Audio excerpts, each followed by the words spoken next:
সততার পথে সত্যের খোঁজে। আপনারা দেখছেন বি নিউজ বাংলা নেটওয়ার্ক। কলকাতার প্রেস ক্লাবে অনুষ্ঠিত হয়ে গেল একটি কনফারেন্স। আজকাল স্মার্টফোন খুললে দেখা যায় দেশের বিভিন্ন শহরে দূষণের মাত্রা এতটাই বিপজ্জনক মাত্রায় পৌঁছেছে যে মানুষকে ঘর থেকে বেরোতে বারণ করা হচ্ছে। বাস্তবে যেটি মেনে চলা বোধহয় কারোর পক্ষেই সম্ভব হয় না। এর অবশ্যম্ভাবী ফল হিসেবে দেশে বাড়ছে দূষণজনিত অ্যালার্জি, হাঁপানি এবং সাধারণ সর্দি কাশির প্রকোপ। এর সঙ্গে অন্যান্য নাক কান গলার সমস্যা তো আছেই, বাড়ছে হেড অ্যান্ড নেক, ল্যারিঙ্গোস ও ভোকাল কর্ডের ক্যান্সারও। ভিড় বাড়ছে হাসপাতালে, আউটডোর আর ইএনটি ক্লিনিকগুলিতে। আজকের চিকিৎসা বিজ্ঞান অনেক উন্নত, নাক কান গলার শাখাও এদিক থেকে পিছিয়ে নেই। দরকার জনসাধারণ ও চিকিৎসা জগতের মানুষের সচেতনতা আর আমাদের মতো উন্নতশীল দেশের জন্য কার্যকরী গাইডলাইন। সৌভাগ্যের কথা বা বাংলার পক্ষে গর্বের বিষয় যে এই ভাবনাটা প্রথমে ভেবেছেন দেশের ইএনটি বিশেষজ্ঞদের জাতীয় সংগঠন the association of otolaryngologists of India. এর নবনির্বাচিত 76 বছরের ইতিহাসে কনিষ্ঠতম বাঙালি সভাপতি ডক্টর দৈপায়ন মুখার্জি। কলকাতা প্রেস ক্লাবের একটি অনুষ্ঠানে এওআই এর পশ্চিমবঙ্গ শাখার পক্ষ থেকে ডক্টর মুখার্জিকে সংবর্ধনা জ্ঞাপন করা হয়। এই উপলক্ষে আয়োজিত এক সাংবাদিক সম্মেলনে এওআই সংস্থা পশ্চিমবঙ্গ শাখার সভাপতি ডক্টর অমিতাভ রায়চৌধুরী বলেন, আজ বাংলার চিকিৎসকদের কাছে এটি গর্ব ও আনন্দের দিন। দৈপায়ন মুখার্জি তার ভাষণে উপস্থিত সকলকে ও দেশের সমস্ত ইএনটি বিশেষজ্ঞদের তাকে মনোনীত করার জন্য অনেক ধন্যবাদ জানান। তিনি বলেন, এখানে সব চিকিৎসা হয় ইউরোপীয় ও আমেরিকান মত অনুসারে। দরকারি সাহায্য নেওয়া হয় ওই সব দেশেরই তথ্যসমূহের, কিন্তু আমাদের দেশের আবহাওয়া, মানুষের শারীরিক গঠন ও রীতিনীতি সবকিছুই আলাদা। তবে আধুনিক উন্নততম চিকিৎসা সাধারণ মানুষের কাছে পৌঁছে দিতে গেলে প্রয়োজন জনগণ ও সাধারণ চিকিৎসকদের সচেতনতা। এ বিষয়ে দেশজোড়া বিভিন্ন সচেতনামূলক প্রচার ও চিকিৎসকদের জন্য বিভিন্ন সিএমই ওয়ার্কশপ প্রভৃতি আরম্ভ করার পরিকল্পনাও রয়েছে তার। পরিশেষে তিনি এ বিষয়ে তার সফল সতীর্থ ও সংবাদ মাধ্যমের সহযোগিতা প্রার্থনা করেন। বি নিউজ বাংলা নেটওয়ার্কের প্রতিনিধি সোমা দেবনাথ, বেনুদেব। ইনডোর অ্যালার্জি ক্রমশ বাড়ছে। সব থেকে বেশি বেড়েছে মাইটে অ্যালার্জি, যেটা বিছানার চাদরে থাকে, এবং এটা আনঅ্যাভয়েডেবল অ্যালার্জেন। কোনো অবস্থাতেই কোনো মানুষ এটার থেকে অ্যাভয়েড করে থাকতে পারে না, কারণ প্রতিদিন রাত্রিবেলা বিছানায় শুচ্ছে, ওই মাইটের এক্সপোজার হয় এবং পরদিন সকালবেলা উঠে হাঁচি, নাক দিয়ে জল পড়া, চোখ চুলকোনো, কাশি এগুলো হয়। এইভাবে যদি চলতে থাকে ধীরে ধীরে অ্যাজমা বা লোয়ার এয়ারওয়ে ডিজিজ, যেটা এগুলো খুব ডেবিলিয়েটিং ডিজিজ, এগুলো তৈরি হয়। তাই এক্ষেত্রে ক্রস ভেন্টিলেশন, এসি কম ইউজ করা, খোলামেলা রাখা, বিছানার চাদর, কার্পেট এগুলোকে রেগুলার পরিষ্কার করা, এবং তার সাথে যদি এই সমস্যা হয় ইএনটি ডাক্তারবাবুকে দেখানো এবং অরিজিনাল যে চিকিৎসা পদ্ধতি অ্যালার্জির সেটা ফলো করা। মানুষকে সতর্ক করা হচ্ছে আমাদের কাজ আপনাদের মাধ্যমে। সেই জন্য অবশ্যই আমরা বলবো যে নয়েজ পলিউশন, যেখান থেকে শ্রবণ ক্ষমতা চলে যায়, যে কোনো রকম নয়েজ পলিউশন, গাড়ির হর্ন বাজানো থেকে শুরু করে জোরে ডিজে বাজানো বা জোরে পটকা ফাটানো, এগুলো থেকে বিরত থাকলে মানুষ নিজের ভালো নিজে করবেন, তাতে তার শ্রবণ ক্ষমতা এবং পারিপার্শ্বিক লোকের শ্রবণ ক্ষমতা বজায় থাকবে।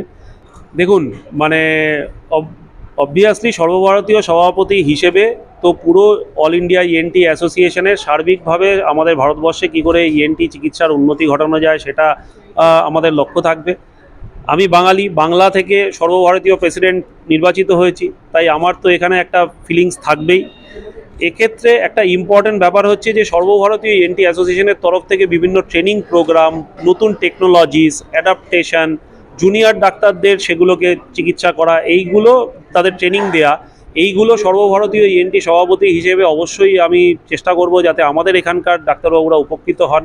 তার সাথে আমাদের যে সর্বভারতীয় জার্নাল অফিস, সেটাও এবার কলকাতাতে চলে আসছে। সেক্ষেত্রেও আমাদের এখানকার যারা ইএনটি ডাক্তারবাবু এবং যারা জুনিয়র ডাক্তার, তারা তাদের অরিজিনাল রিসার্চ যে আর্টিকেল সেটা ওই জার্নালে পাবলিশ করতে পারবে, এবং এর মাধ্যমে আমরা এখানকার লোকাল যে ভিশন এবং লোকাল যে রিসার্চ সেটা সারা বিশ্বের দরবারে পৌঁছে দিতে পারবে। আমাদের একটা সবচেয়ে বড় প্ল্যান হচ্ছে যে এই দূষণটাকে, উনি তো বলেছেন, কিন্তু দূষণের লিমিটটা, দূষণের ডেপথ আমাদের সোসাইটিতে কতটা হচ্ছে, বিশেষ করে বাংলায় কতটা হচ্ছে এই নয়েজ থেকে, সেটাকে পরিমাপ বের করা, তার ডেটাটাকে অ্যানালাইজ করে আমরা আমাদের অ্যাটলিস্ট কেন্দ্রীয় এবং আমাদের স্টেট গভর্নমেন্টরা, সরকারকে আমরা রেকমেন্ডেশন দিতে পারবো যে কোন কোন ক্ষেত্রে নয়েজটা বেশি ক্ষতি করছে আমাদের, বিশেষ করে ডে টু ডে পলিউশন ইন্ডেক্সটা কি, প্রত্যেক শহরের এয়ার ইন্ডেক্সটা আলাদা, সেটাকে যদি আমরা মাপতে পারি, এই আমাদের এই নতুন জার্নাল এখানে এসছে, তার ভিত্তিতে আমরা নতুন আর্টিকেল পাবলিশ করতে পারবো, যেহেতু সারা ভারতের সব ইএনটির লোকেরা এবং বিশ্বের যে কোনো জায়গা থেকে আর্টিকেলগুলো এই জার্নালে আসবে, সেটাকে অ্যানালাইজ করতে গিয়ে আমরা ডেটাটা তুলতে পারবো, সেটা আমরা সরকারকে দিতে পারবো এবং জনগণের কাছে আমরা এই বার্তাটা স্ট্রংভাবে পৌঁছে দিতে চাই যে নয়েজটা ভাববেন না যে শুধু দেওয়ালির সময় শব্দবাজি না করলেই বেঁচে গেলাম। সেই দুটো দিনের চাইতে বেশি ক্ষতিকারক হচ্ছে সাইলেন্ট কিলার সারা বছর যে নয়েজটা চলছে। তো সেটাকে আমরা সবাইকে বিরত থাকতে বলছি, এটাই আমাদের মেইন মন্ত্র আজকে। রামকৃষ্ণ মিশন সেবা প্রতিষ্ঠান এবং বিবেকানন্দ ইনস্টিটিউট অফ মেডিকেল সায়েন্সেসের ইএনটি ডিপার্টমেন্টের অধ্যক্ষ, হেড অফ দ্য ডিপার্টমেন্ট, তার পাশে আছেন এবং এওয়াই ওয়েস্ট বেঙ্গলের প্রেসিডেন্ট, তার পাশে বসে আছেন doctor Dwaipayan Mukherjee. Doctor Dwaipayan Mukherjee KPC medical কলেজের হেড অফ দ্য ডিপার্টমেন্ট। সেটাও আমাদের অল ইন্ডিয়া পার্সপেক্টিভে বিভিন্ন সিটি বেস এই পলিউশনকে ট্র্যাক করে এরও কি রেকমেন্ডেশন পাঠানো যায় সেটাও আমরা চেষ্টা করব। আর হচ্ছে একটা আমাদের অল ইন্ডিয়া ইএনটি অ্যাসোসিয়েশনের অ্যাচিভমেন্ট আছে, সেটা হচ্ছে যেটা আমিও চেষ্টা করবো যে কামিং ডেসে এটাকে যাতে আরো বাড়িয়ে নিয়ে যাওয়া যায়। আপনারা সবাই জানেন আমরা সবাই হচ্ছে এমএস ইএনটি, কিন্তু এর পরে একটা সুপার স্পেশালাইজেশন থাকে যেটা হচ্ছে এমসিএইচ। একটা হচ্ছে আজকাল দূষণটা বড় প্রবলেম, সেটা নিয়ে ডক্টর মুখার্জি আরও বলবেন। দূষণটা অনেক রকমের আছে, একটা হচ্ছে শব্দ দূষণ, একটা হচ্ছে পরিবেশ থেকে যেটা এনভায়রনমেন্টাল আমরা পলিউশন করি, সেখান থেকে ইএনটি কিন্তু সবচেয়ে প্রথম দরজা, এখানে ধাক্কা খায় এনভায়রনমেন্টাল পলিউশন থেকে। আমরা যে আজকাল খারাপ এয়ার এইসব বলি। নমস্কার, বি নিউজ চ্যানেলের পক্ষ থেকে আপনাদের সকলকে স্বাগত জানাই। আমাদের চ্যানেলের আরো আপডেট পেতে আজই চ্যানেলটিকে সাবস্ক্রাইব করুন, সাথে থাকুন, পাশে থাকুন।